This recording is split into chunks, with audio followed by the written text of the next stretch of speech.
what's up, VC? It's Steve again, Harmless Rebel. Thought I'd do a quick record store day video. Went out today. I actually went out early. I got to my local record store about an hour and a half, actually 2 hours early. And there was only 2 kids there before me, and they were both there to pick up one 7-inch.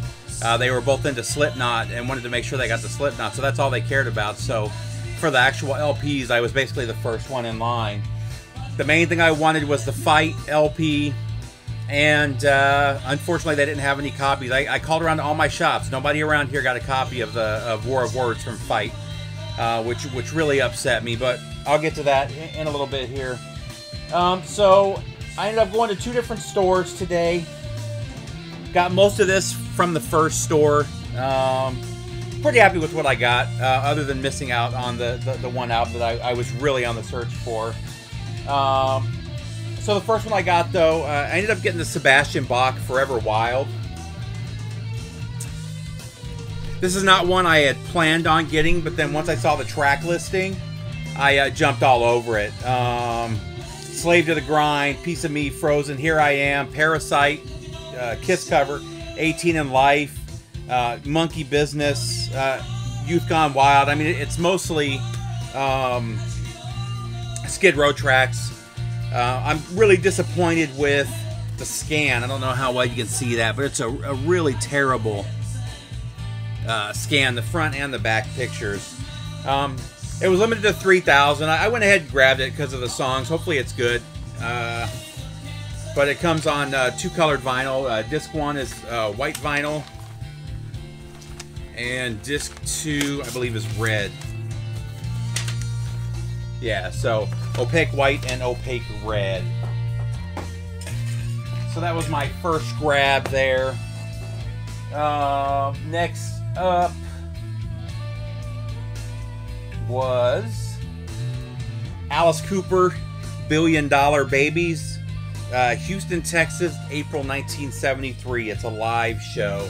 And again, a very good set. This is the Alice Cooper group in 73, not Alice Cooper, the artist. Really nice. I love when they do the colored, when the inside of the sleeve isn't just plain. And it's actually got the snake skin that would have been on the album cover. So that's really cool. I really dig that. And it was actually a 12-inch and a 7-inch, so 12-inch, nothing special here, just black vinyl. I really like the label. It's Alice Cooper as a Medusa, basically. Really nice set, though. Hello Hooray, $1 Billion Babies, Elected, I'm 18, No More Mr. Nice Guy, My Stars, Unfinished Sweet, Sick Things, Dead Babies, and I Love the Dead. And then there is also a 7-inch that has School's Out and Under My Wheels, which is very cool. So there you go. So really looking forward to spinning this one. I love the live Alice Cooper stuff, especially the early stuff.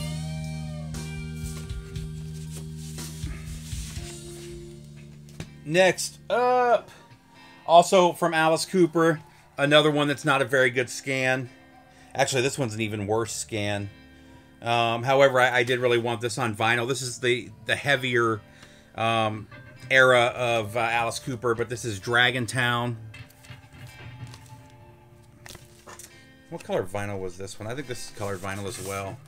Yeah, it's on this orange, an opaque orange vinyl. And this was originally in 2001. I do not believe this has ever been, let's see, RSD exclusive, includes 45 RPM colored vinyl.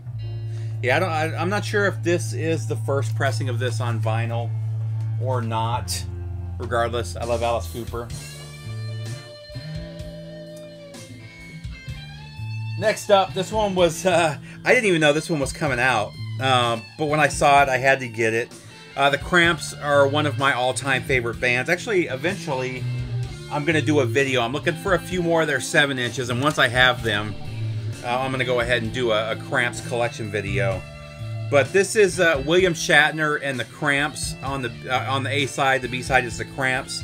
It's William Shatner doing Garbage Man. which is a Cramps song from 78 or 79. So he does 3 versions. Let's see. The second version I will not probably be listening to. But off the Dr. Demento album, soundtrack is the original version that he did, an a cappella William Shatner version, which I have no interest in, and then an instrumental track. And then the B-side is the Cramps, Garbage Man and Human Fly. And those have both been released before. I believe I don't know if I have the original EP that they were on, but they were also on Bad Music for Bad People, which is where the artwork idea came from. Very cool, though. And this one is on, what do they call it?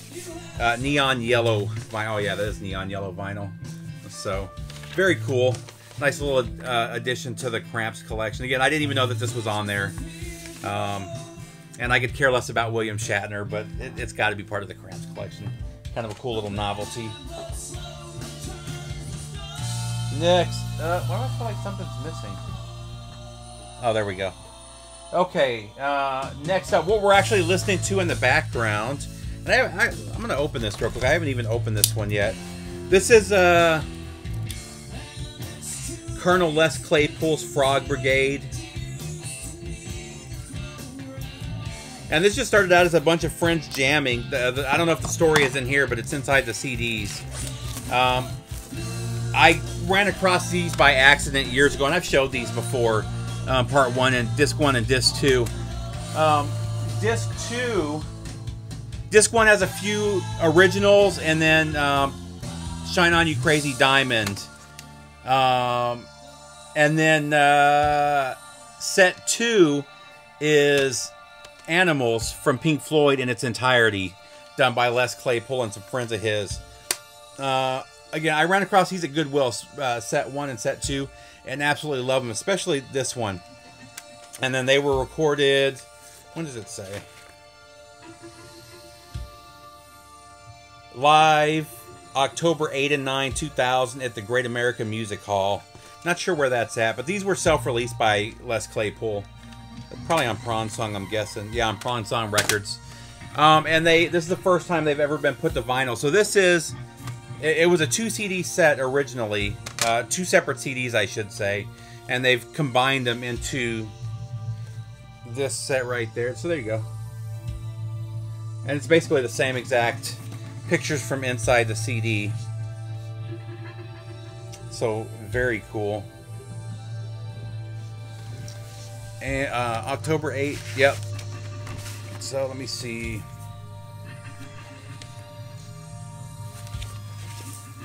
Clear green. I'm not sure if they're all in the same color vinyl or not. It's a 3 LP set.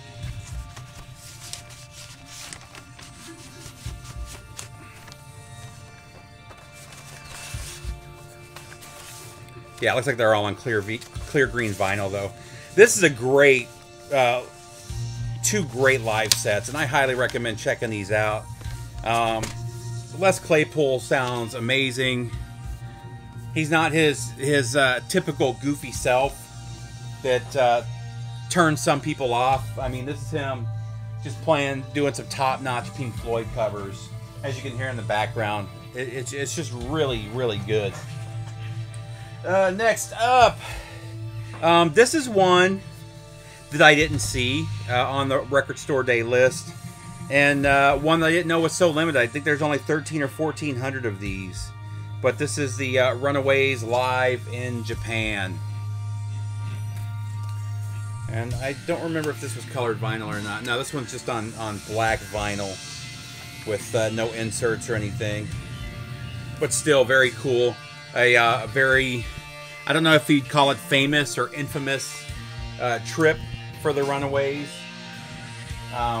which ultimately I believe that they would split up shortly after this trip.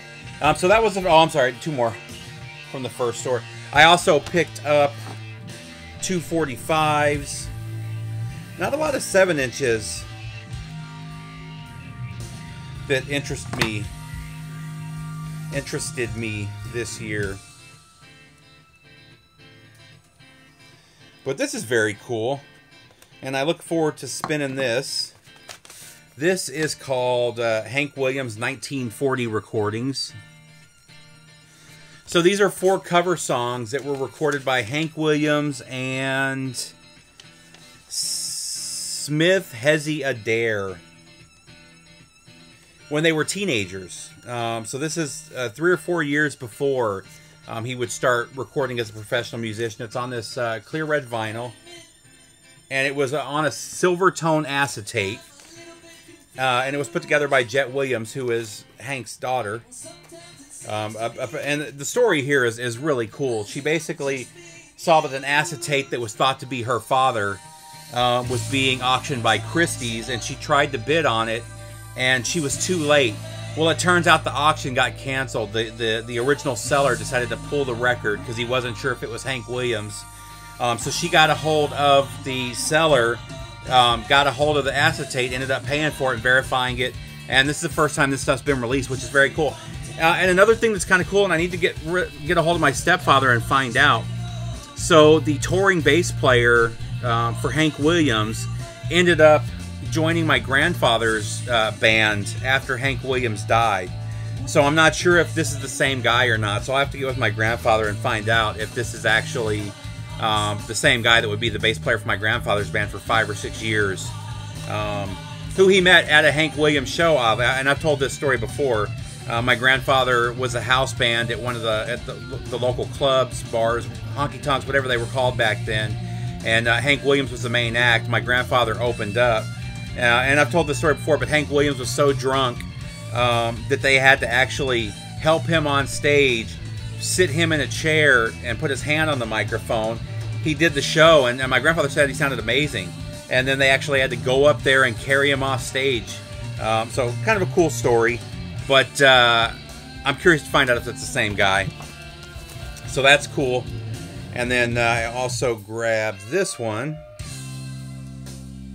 I hadn't opened this one yet, so I don't know if this is on colored vinyl or what the deal is. No, this was just black vinyl. But this is a 7-inch Willie Nelson. Sometimes even I can get too high. So I love that. And then the B-side is It's All Going to Pot, which is Willie Nelson, Merle Haggard, and Jamie Johnson together. So looking forward to checking those out. And then the second store that I went to, most of the stuff had been picked over, but they had 2 things, both of which I forgot were being released for Record Store Day. This is an EP that was released originally, it doesn't say on here, but this was a self-released EP if I remember correctly. But this is Tasty Little Bastards, Nuns and Roaches from Black Label Society, The Lost Brutality Sessions, limited edition colored vinyl. So it's a little 6-song EP from Black Label Society. And this one is on red. Oh wow, that's cool. Kind of like a egg, a black and red egg. Anyway, that's pretty cool. I like that, the vinyl color there. So looking forward to hearing that. And then last from that store was the Overkill album, which I completely forgot about. Scott says that this was released on vinyl before, and I'm curious if I have it or not. This is the deluxe edition, though. I don't believe that it says first time on vinyl, so let me see what's going on.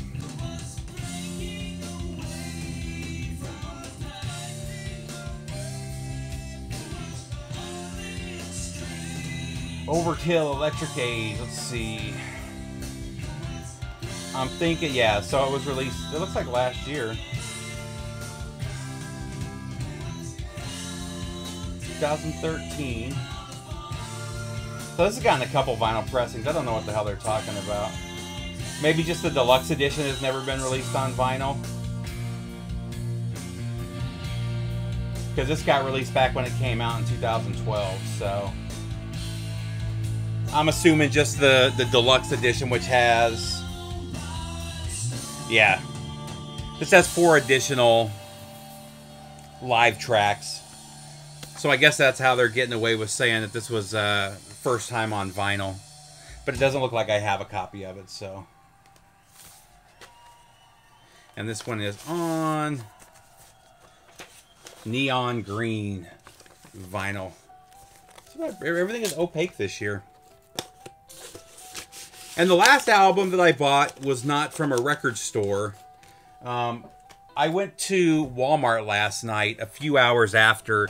So record store day. Black Friday started at like 6 or 7 p.m. last night, and at 6 or 7, I was hanging out with friends at a friend's house for Thanksgiving.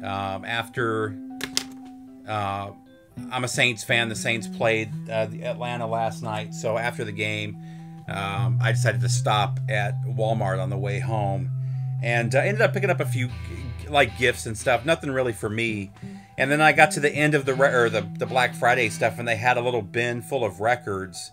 And in the bin full of records, they had a bunch of Walmart exclusives that I hadn't seen before. Because I usually, when I go to Walmart, I'll flip through their records.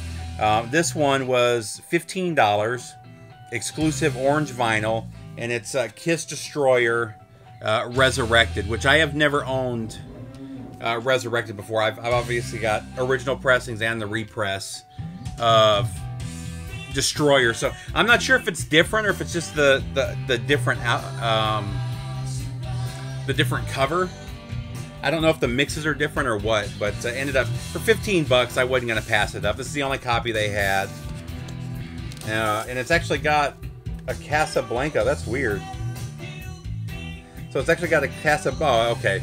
It's got the Casablanca with the little Mercury logo right there. But so yeah, Resurrected on clear orange vinyl. So that was kind of a cool little pickup. Seeing as I didn't have a copy of this, so very cool.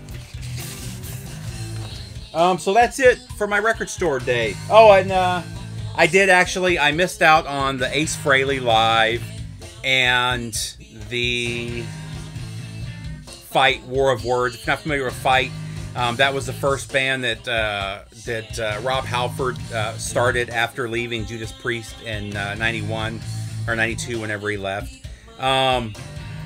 The Fight albums are absolutely phenomenal. Highly recommend checking all of them out. I think they had 3 albums, if I remember correctly, under Fight. Billy Hurst, I was talking to him, and his store ended up getting like 4 or 5 copies, and he was friends with the owner, so the owner was nice enough to let him grab a copy for me. Same thing with the Ace Frehley, so he ended up getting the Ace Frehley for me as well. So the 2 albums that I really wanted that I didn't run across, Billy was nice enough to grab for me. So thank you, Billy. I really appreciate it. And that's it, guys. I hope you guys had a good record store day. I hope you had a wonderful Thanksgiving. Take care, and I'll see you soon.